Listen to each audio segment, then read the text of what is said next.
Bé, el gran argument del projecte ha sigut els llocs de treball, que sol passar, no? Però la realitat és que el projecte agrupar difícilment crearà nous llocs de treball. I això és perquè, de fet, el projecte obeeix a una centralització, automatització i robotització dels centres logístics i de la indústria agroalimentària que ja té actualment a Manlleu.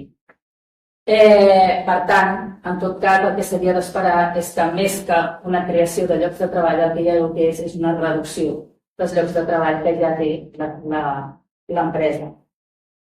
I bé, això ho veiem perquè, de fet, al principi de tot Josep Ametller deia que hi havia 3.100 llocs de treball per la gent de la zona. Després ja vam començar a sentir que eren 1.000 llocs de treball i darrerament en una entrevista a la Fura de juliol del 2024 ja parlava de 500 llocs de treball. És a dir, que la cosa va a la baixa.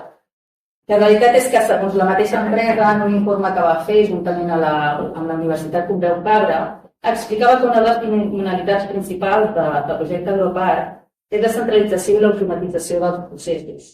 I bàsicament de les infraestructures que el Manlleu Origen ja té, que són 3 logístiques de l'àrea metropolitana de Barcelona, més l'obrador que té a Vilafranca, a Sant Pere Molanta. Tenint en compte que actualment l'obrador ja té 700 treballadors i, a més, hi hem de sumar tots els treballadors que tenen les 3 logístiques i que tots aniran cap aquí, difícilment es crearan nous llocs de treball.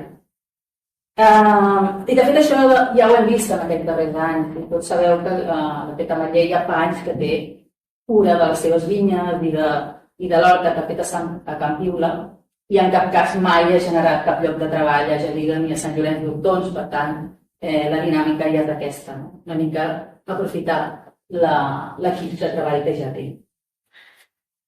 I en tot cas, està clar que centralitzar i automatitzar mai comporta un augment de llocs, sinó que el que fa és optimitzar-los i reduir-los.